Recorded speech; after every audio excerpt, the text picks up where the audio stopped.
Hello, refuelers. We are definitely living in some different times, different locations, and using some different procedures. Heck, even our hairdos are starting to turn into do-it-yourself projects.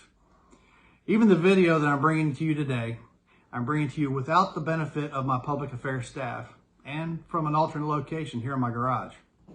I want you to know that we are committed to the health and safety of fellow Americans and our fellow guardsmen. We're also committed to ensuring mission readiness, and we will stand ready to support our community, state, and federal partners during this crisis. I'd like to read to you the first paragraph from a letter from the Secretary of Defense that we just received. The Department of Defense is engaged in one of the great global challenges of our time as we work together to combat the spread of coronavirus. While the situation continues to evolve, I want to assure the force that we will take all necessary measures to protect our people and win this fight.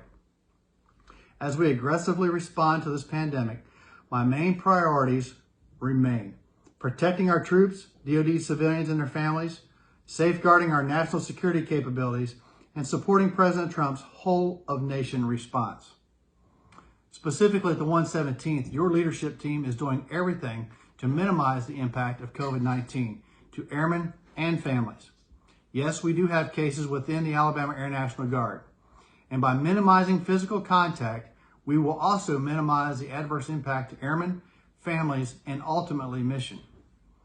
The way we live and operate has changed dramatically, and our installation is using risk-based measures that have been given to us by the Center for Disease Control and the Department of Defense to negotiate these hurdles. We are currently, as you know, in HIPCON Charlie, a term that about a month ago most of us were not real familiar with. It is very specific and is centered around minimizing contact and exposure. Every aspect of your life must now conform to those standards at work and at home. And for many of us, home is now the place of work. At the base, we have specific, simple health screening measures that are in place for your safety and the safety of the mission. And we are working from home at the maximum extent possible. I'm also proud to report that despite all this adversity, that you're still making the mission happen. We're still flying those airplanes, and we're flying essential training sorties in support of our Homeland Defense Alert mission. Also, the Intel Squadron is still on mission as well, and we are deploying in support of the combatant commanders worldwide. And somehow you seem to still do it seamlessly. Also, one of my top priorities in terms of taking care of our airmen is to assure you that we will do our absolute best to make sure that your pay and entitlements will not be affected in any way because of COVID-19. With all these restrictions, there is a price, and that price comes in terms of the DoD travel restrictions that are in place. Deployments, some of them have been extended, and also some of the redeployers are entering a 14-day isolation period when they come back to the States. Who does this impact? Ultimately, it impacts the families. Joy Miller and her family support staff are working feverishly to minimize some of these impacts as best we can, but they can't do it alone. And we must do some of this internally with the professional Guard family that we are, taking care of our people. Speaking of impact, I've also tasked the Force Support Squadron to scrub the deployment rosters. There have been changes to orders and so forth to make sure that no entitlements or pay are impacted in an adverse way at all. They will be doing this weekly.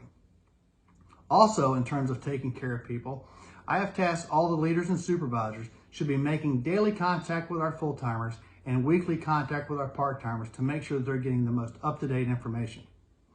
Folks, thanks for what you do. You never cease to amaze me.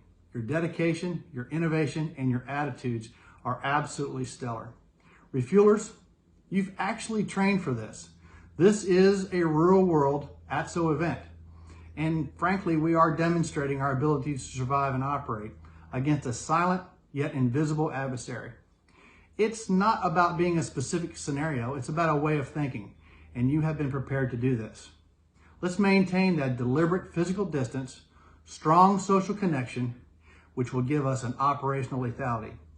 Folks, you do terrific work, and it is my honor to be your commander every single day. May God bless you and keep you and your families as healthy and safe as possible. Thank you.